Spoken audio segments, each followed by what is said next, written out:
BX1 présente J'essaie d'écrire un spectacle sur la joie, un podcast sur les coulisses de la création d'un spectacle de stand-up. On vous amène avec nous de la première page blanche jusqu'à la première sur scène. Des heures et des heures de travail avec des spécialistes de l'écriture, de l'édition, des gens marrants.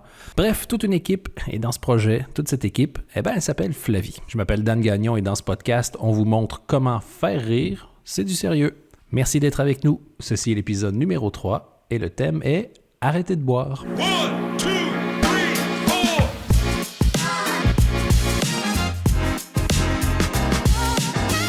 Comme à chaque épisode, on travaille à deux avec Flavie. Bonjour Flavie. Hello. Épouse, autrice, éditrice. Plein de casquettes. Voilà, je me demandais si tu allais en rajouter. Non. Tout à fait. Hein. Ça me semble bien déjà. Parfait. Et aujourd'hui, le thème, donc, c'est l'alcool. Je voulais parler de l'arrêt d'alcool. Et le petit défi que j'avais, à chaque fois on discute, je te propose un peu les angles, tu me dis ce que tu en penses et je vais le tester dans un comedy club.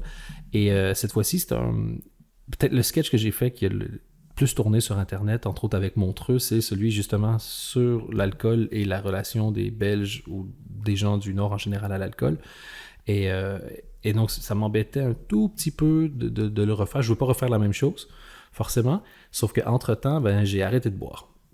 Oui, ça c'est super intéressant du coup. Ben voilà. Parce que c'est pas du tout la même chose que tu disais à l'époque. Je pense que tu le dirais très différemment aujourd'hui. J'avoue que je ne sais pas. Mais si tu le dis, en général, quand tu dis un truc, soit je me rends compte que c'est vrai maintenant, ou je mets 6 mois à me rendre compte que c'est vrai. Mais est-ce que tu as appris des choses sur toi, sur l'alcool, sur les addictions en général, quand tu as arrêté de boire? Oui. Donc ton discours serait forcément différent aujourd'hui. Tu m'as toujours dit que ce sketch, il faisait un tout petit peu promo de l'alcool, mine de rien. Moi, j'ai toujours été un peu emmerdée avec ce sketch, ouais. Alors que moi, je trouve qu'au contraire, quoi, je trouve qu'il peut pas être... Si vous voyez pas quel sketch parle, c'est pas très compliqué. Si vous faites Dan Gagnon Montreux, ça va être... Oui, ou alcool, même, ça suffit. Mais voilà. Moi, j'ai toujours... pour moi, ce sketch faisait un peu trop promotion. Et en quoi? Parce que tout ce que je disais, c'était que j'étais horrifié par la relation qu'on a à l'alcool en général. C'est parce que c'était marrant? Ça dédramatisait, ça normalisait un peu? En fait, c'est que tu disais que c'était pas bien, mais les exemples que tu donnais, c'était un peu potache rigolo, quoi. Oui, et c'est pas rigolo, en fait. Donc, effectivement, je pense qu'il y a une part de normalisation qui moi, me posait un petit souci avec ce thème-là. On a souvent discuté de ça. On n'a jamais été d'accord. Non. à ce jour, apparemment. Apparemment. Mais c'est pas grave. Ce qu'on va faire, c'est que maintenant, on va essayer de faire autre chose. De toute façon, c'est ça.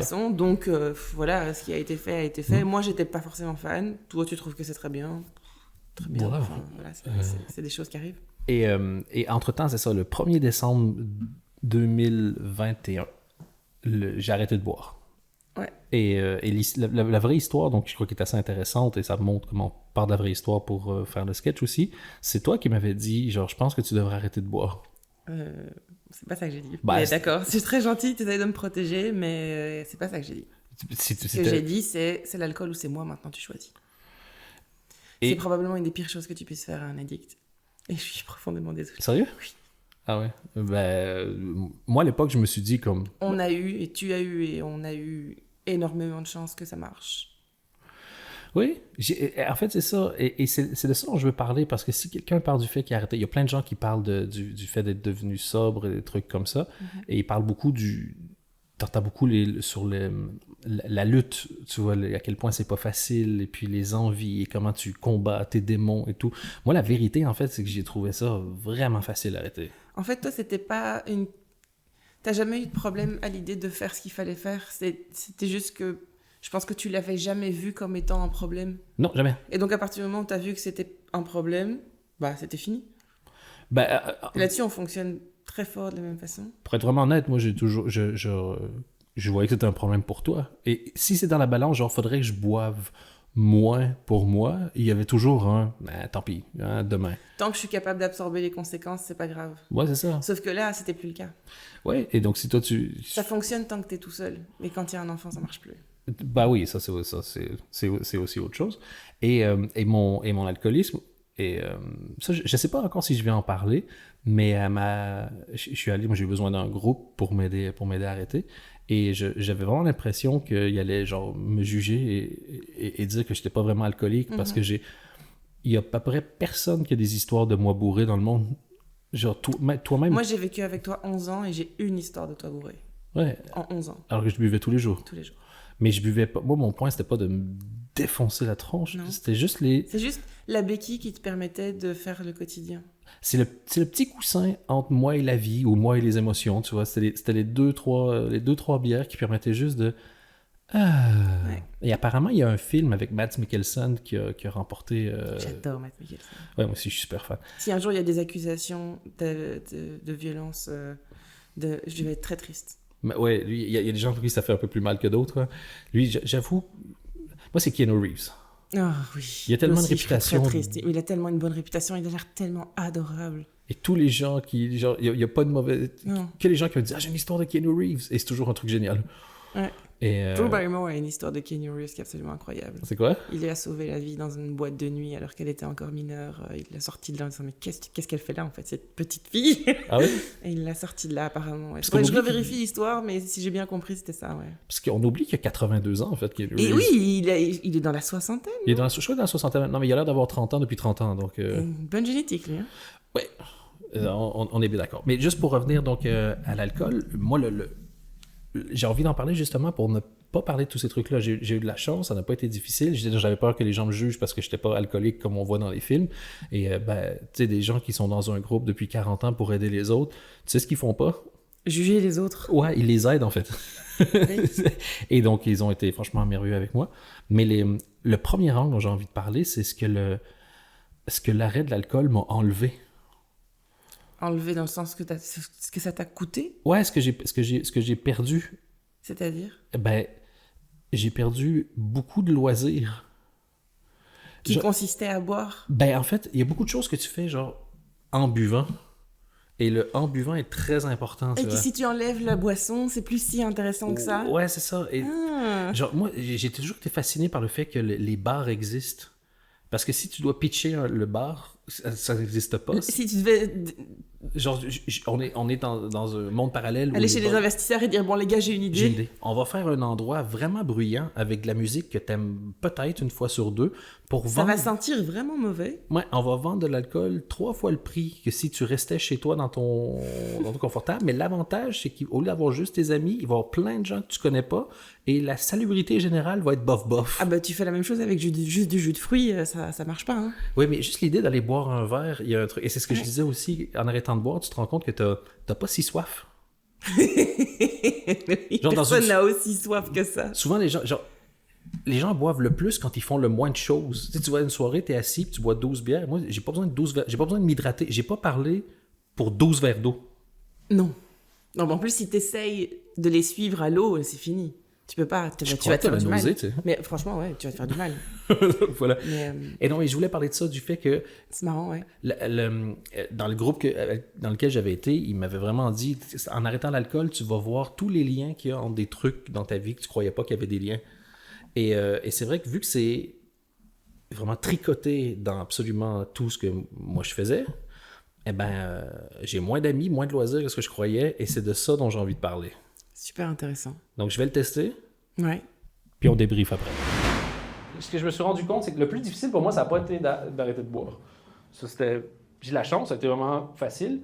Ce qui a été difficile, c'était de recommencer à ressentir les choses. Parce que l'alcool, c'est un très beau coussin entre toi et la vie et les gens. Je sais pas si vous avez déjà croisé les gens. Je sais pas si vous avez déjà vécu la vie. C'est pas toujours facile. Moi, le premier truc que j'ai perdu, c'est des amis. Vous avez déjà essayé de passer 12 heures avec votre ami en ne buvant pas? Ça, c'est la tête. La prochaine fois que vous partez en vacances, vacances sans alcool. Vous n'avez pas autant d'amis que ce que vous croyez. Des gens qui sont capables de tolérer autour d'une bière, beaucoup plus nombreux qu'autour d'un verre d'eau.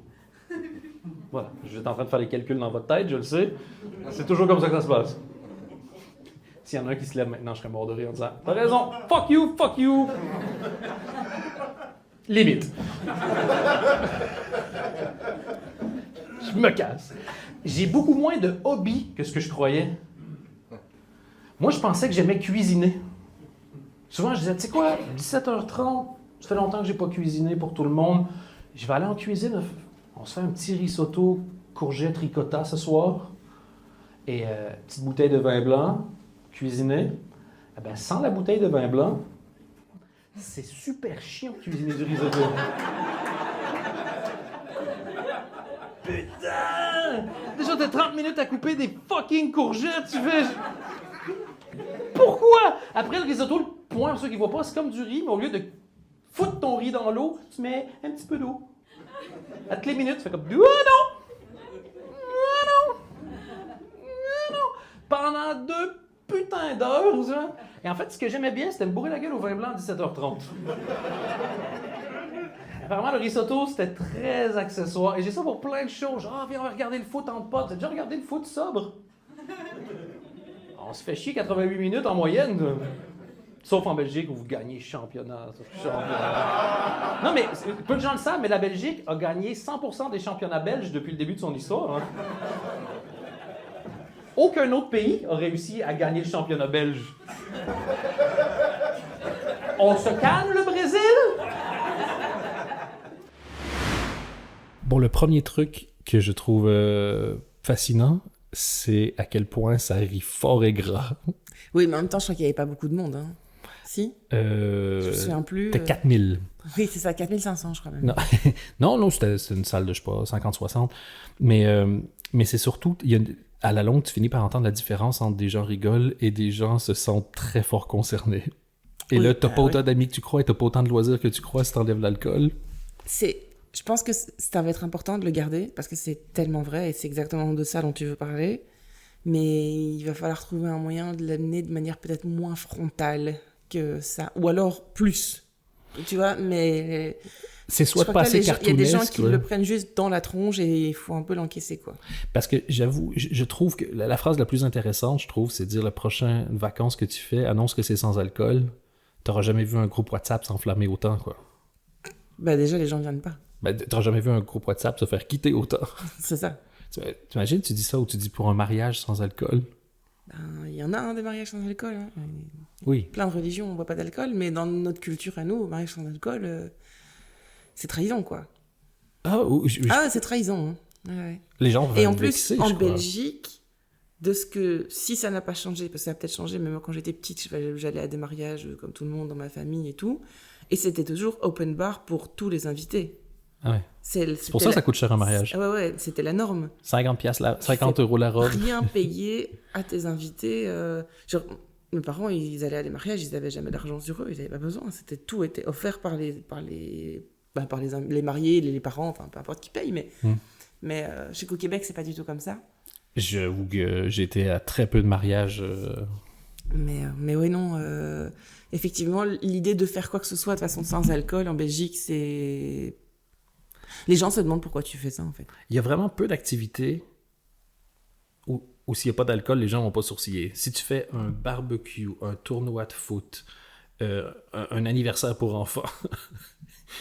Ouais, non, mais vraiment. Un pique-nique... Ouais. Les gens sont contrariés qu'il n'y ait pas d'alcool. Hein. Vraiment, c'est compliqué, quoi. Une marche adepte. Éventuellement, mais il y a quand même il y a quand même un bar avec de l'alcool pour les gens qui viennent voir, les accompagnants, après la marche, les gens qui veulent boire un coup. Enfin, il y a quand même toujours quelque chose, je crois. Ouais, je pense que c'est vraiment le faux pas démocratique, diplomatique numéro 1 en Belgique, quoi. Oui, mais je pense qu'en fait, on voit juste le truc un peu à l'envers. Je crois qu'en fait, c'est juste que tout ça ne sont que des prétextes pour pouvoir picoler. Je pense sincèrement qu'en Belgique, il y a vraiment un côté, on va inventer des prétextes pour pouvoir picoler, parce que picoler, c'est partager, c'est social, enfin, tu vois, c'est vraiment le truc humain ultime, quoi. Ben, c'est intéressant que tu dises ça, parce que je vais revenir, parce que le deuxième angle que je voulais vraiment tester, c'était exactement la même chose, mais à l'échelle de la société. La quantité d'événements qui existent uniquement parce que l'alcool existe, de traditions, de... Essaye Tomorrowland sans alcool, toi. Sans alcool, ça passe encore, je crois. Ouais, essaye Tomorrowland sans rien qui altère le cerveau. Oui, là, du coup, tu viens de fermer l'événement, quoi. C'est terminé, il n'y a plus rien. Et même, genre, tu sais, aux États-Unis, il n'y a pas d'alcool à Disney, quoi. Il y a un bar VIP. Ça serait impensable en France, je crois. Même pour les employés, je crois. Non, mais je pense qu'en Belgique et en France, faire un parc à thème, un parc comme ça, sans alcool, c'est, je pense, pense que beaucoup de gens feraient la gueule, quoi. Enfin, t'aurais une baisse de tes ventes. Imagine un resto sans alcool. C'est inimaginable en Belgique. Il y a personne qui te prête de l'argent pour ouvrir ce resto, quoi. Personne n'y croit. Parce qu'en Belgique, les restos font principalement leur thune sur la vente de l'alcool. Donc, je crois qu'un resto sans alcool en Belgique, je suis pas sûre que ce soit viable, même niveau business, quoi. Un resto sans nourriture, ça passe.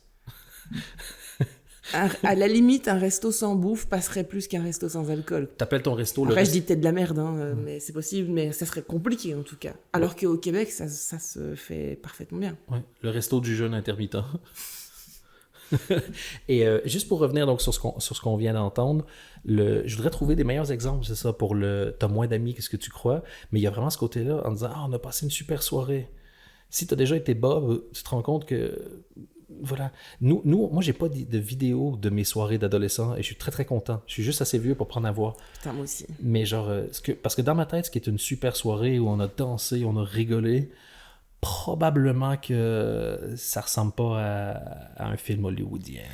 Moi, j'ai fini mon adolescence au moment où les premiers téléphones avec les appareils photo sortaient. C'est pour ça que tu as choisi de finir ton adolescence à ce moment-là. Quand tout le monde avait un appareil photo dans sa poche, moi j'ai terminé mon adolescence right there. T'as fait nope.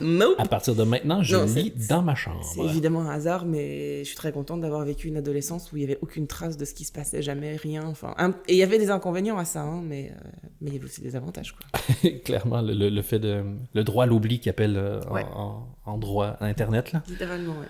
Et donc c'est ça, donc j'aimerais trouver peut-être un truc justement où les gens sont hyper excités, tu fais des projets, tu as plein d'amis qui sont hyper excités, des gens qui se rajoutent, puis finalement tu dis que c'est sans alcool, genre que ce soit le point tournant de quelque chose qui a l'air génial et un enterrement de vie de garçon sans alcool.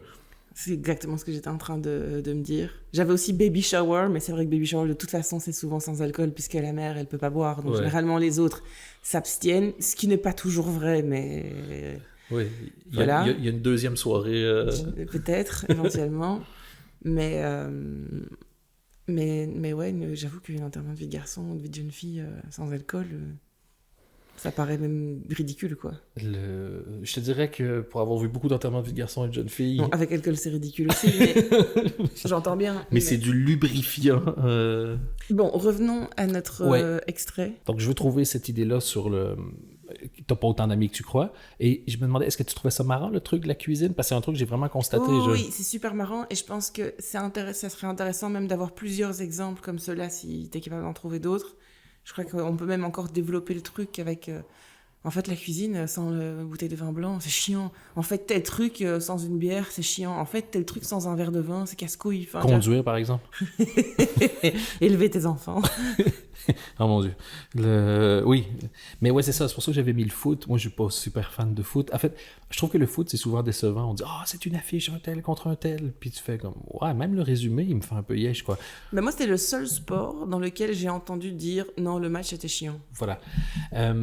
Parfait. Donc, je pourrais trouver d'autres exemples. Et maintenant, comme je te disais, j'avais vraiment envie de tester la même chose à l'échelle de la société. Mm-hmm.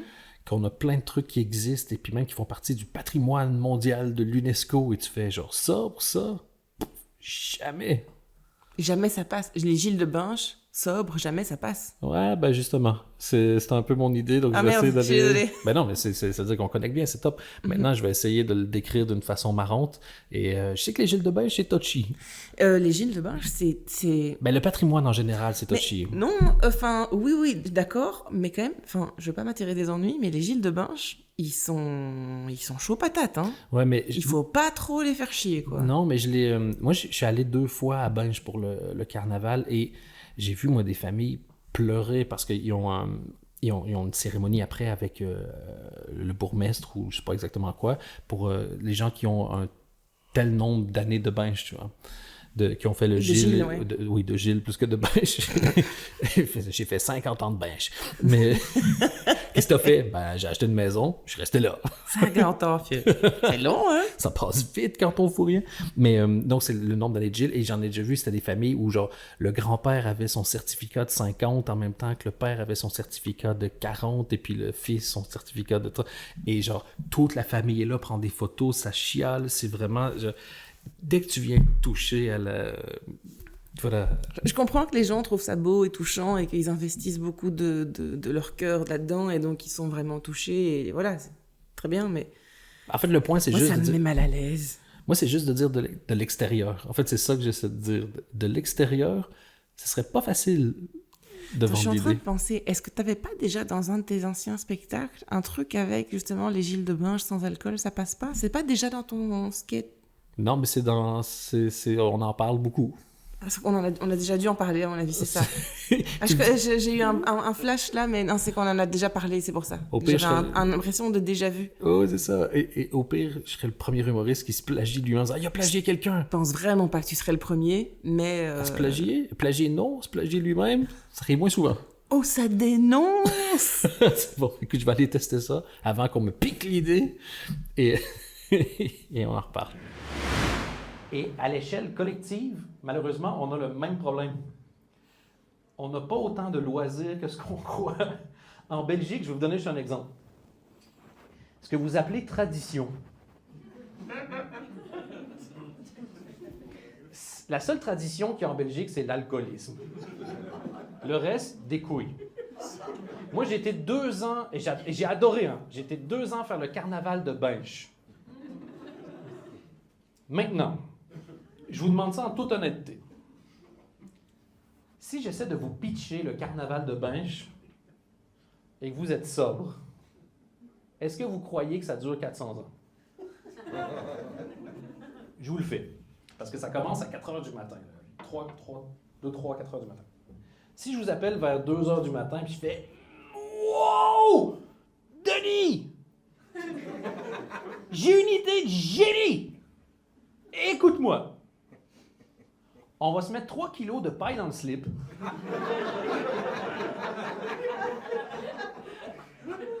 On va s'habiller avec des sacs de patates.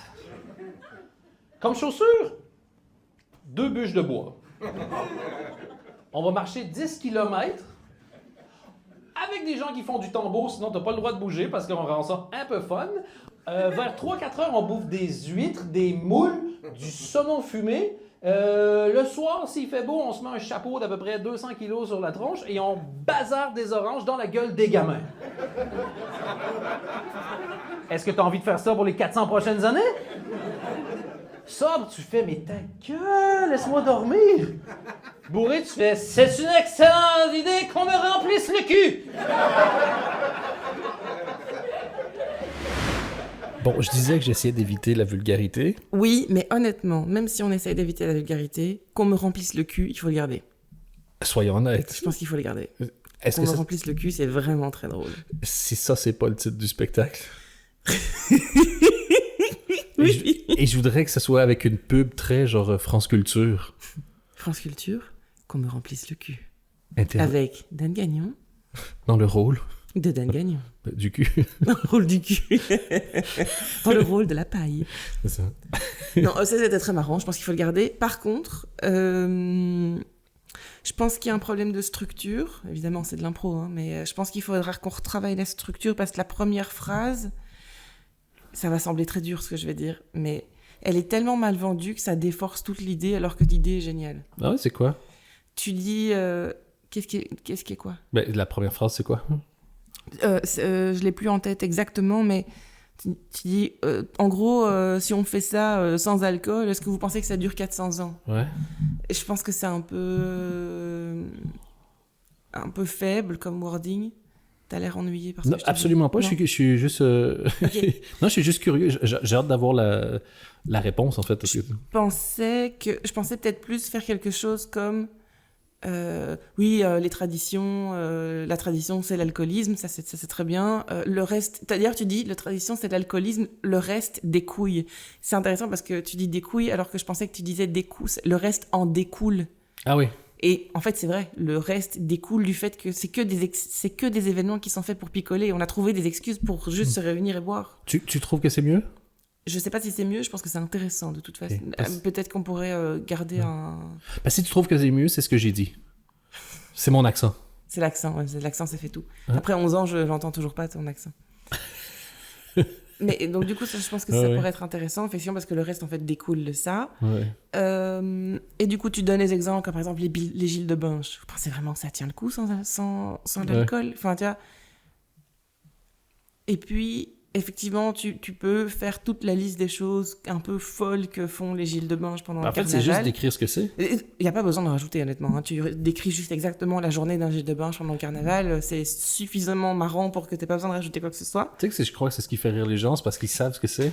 Et évidemment. Et d'ailleurs, plus tu vas aller chercher des trucs spécifiques, il faudrait se renseigner bien et aller chercher vraiment des choses spécifiques. Plus tu vas avoir des choses spécifiques et plus les gens vont sur-rigoler parce que c'est des détails qui sont connus mais qui sont pas forcément le truc des oranges, tu vois. Ouais, moi, ce qui me fait le plus rire avec les Gilles de Binche, c'est qu'un Gilles ne peut pas avancer sans le tambour, mais même s'il va pisser.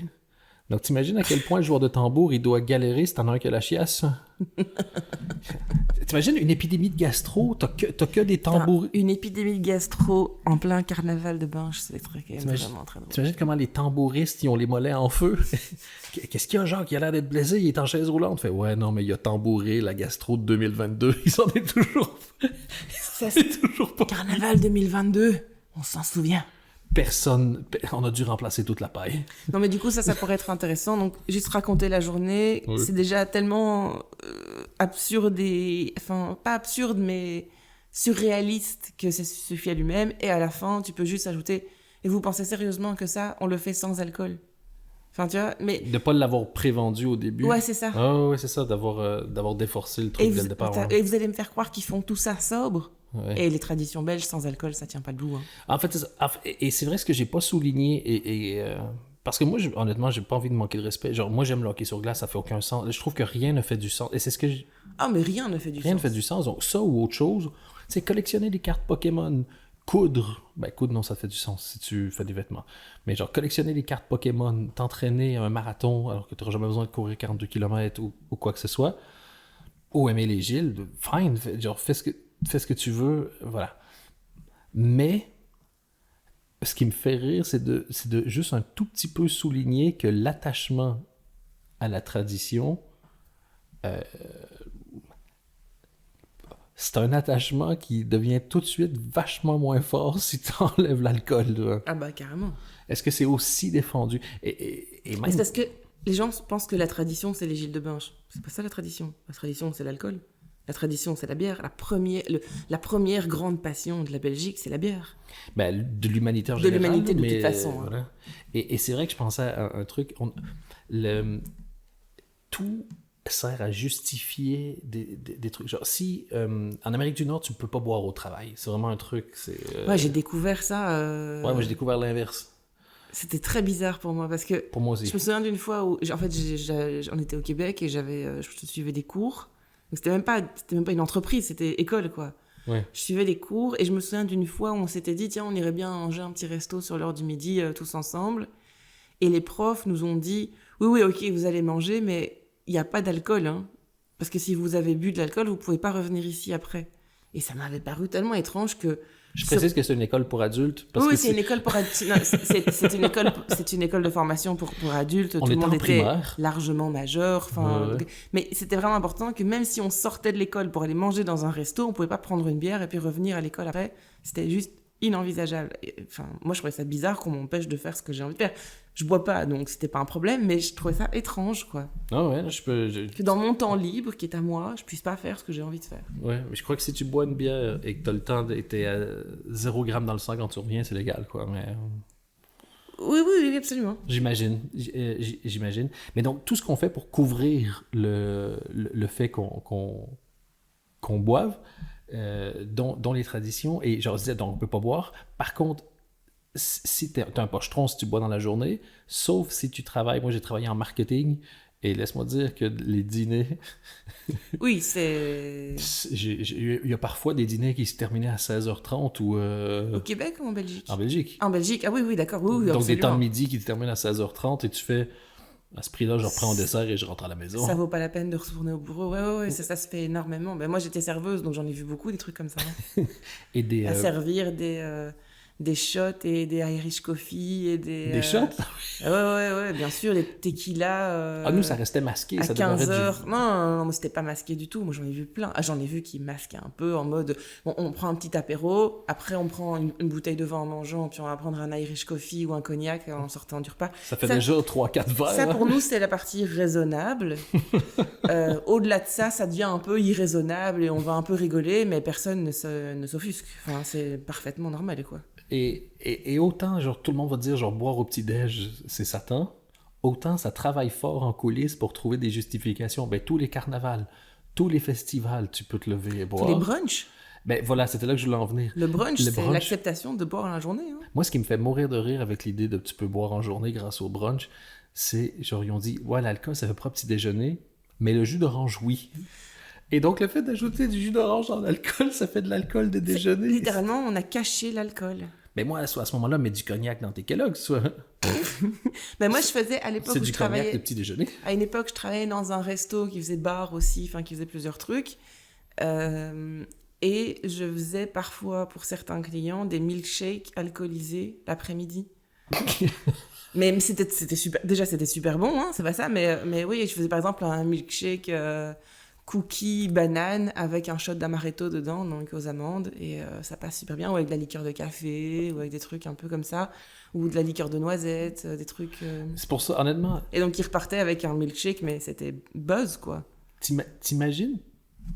Je sais qu'il y a déjà eu au moins un astronaute belge, je connais pas tous, mais je sais qu'il y a eu Dirk Frémaux, donc dans l'espace. Ça doit être le seul qui avait de la bouffe séchée, alcoolisée. C'est quoi ce petit cube-là? Jambon, et toi? Triple Westmalle. Des patchs comme le LSD, tu sais. Des petits cartons. Triple Westmalle. Oh, une petite crique. Une petite crique. Il faut faire passer ça. Mais ouais, en Belgique, l'alcool, c'est compliqué. Et tu dois... Juste trouver des gens qui sont pas fâchés contre toi quand tu dis « je vais arrêter de boire hein. ». Ouais, c'est compliqué. Voilà, et donc il faut en faire quand même un spectacle comique. C'est pour ça que je trouvais que l'angle, c'est vraiment un côté... Ben justement, t'es bourré et tu redeviens sobre et là tu vois la soirée avec tes yeux de sobre et tu vois... Mais moi maintenant je vois toutes les soirées et toute la vie avec mes yeux de sobre et c'est ça que c'est juste ça que j'ai envie de raconter. Je pense que ça peut être marrant. Ouais. Et je vais essayer de trouver d'autres exemples aussi pour l'humanité.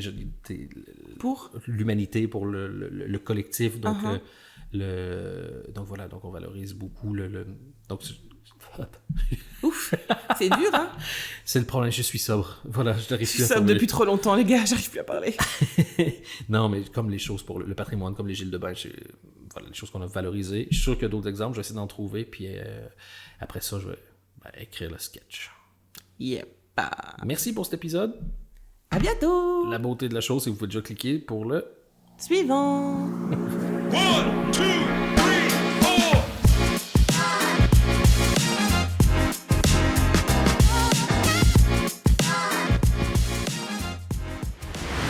Juste avant de se quitter, un petit bonus. J'ai la chance d'avoir plein de gens qui viennent voir mes essais dans des comédie clubs, beaucoup d'humoristes à qui je vais demander leur avis, mais pas que, différentes personnalités des médias et des fans d'humour aussi.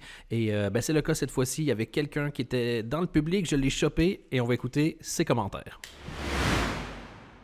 Guillaume Haché du podcast 70 minutes avec, et, qui est un fan d'humour. Je veux dire, tu suis la scène humoristique beaucoup. Mais donc, qu'est-ce que tu as pensé? Dis-moi ce que tu penses de moi. Wow, en fait, ça sonne plus égo-trip que ce que je pensais. Je pensais que ça ferait discussion sur l'humour, mais je trouve que ça sonne égo-trip. Alors attends, oui, déjà, donc comme tu as dit, je te suis depuis quelques années, et j'avais déjà eu l'occasion de te dire que les trucs où je trouve que tu brilles le plus, Dan, c'est quand tu parles de ta vie qui va pas bien du tout, et que tu t'arrives à tourner le truc de façon... Il y a beaucoup d'empathie, je sais pas, on est avec toi dans ce que tu racontes. OK. Et tu arrives à rendre le truc un peu tragique, un peu sad, mais super drôle en même temps. Et ça donne un ressort comique très, très puissant au truc. Et donc dans ce cas-ci, dans ce que j'ai vu aujourd'hui, il y a la partie, entre autres, où tu parles d'alcoolisme. Et donc c'est plutôt un sujet sérieux, on se dit, oh, qu'est-ce qui va se passer, etc. Et puis tu fais des... Bon, je vais pas spoiler les vannes, mais... Elles sont déjà dans le podcast. Oui, donc notamment, celle où tu expliques que tu te vantes de ne pas te réveiller dans une poubelle, etc. Là on s'y attend pas et ça fait un ressort comique très, très puissant, je trouve. Merci Guillaume. Merci Dan. Merci à Valentin Guillaume au son, à BX1 à la production, merci à Flavie pour l'édition. Et merci à vous d'avoir suivi cet épisode.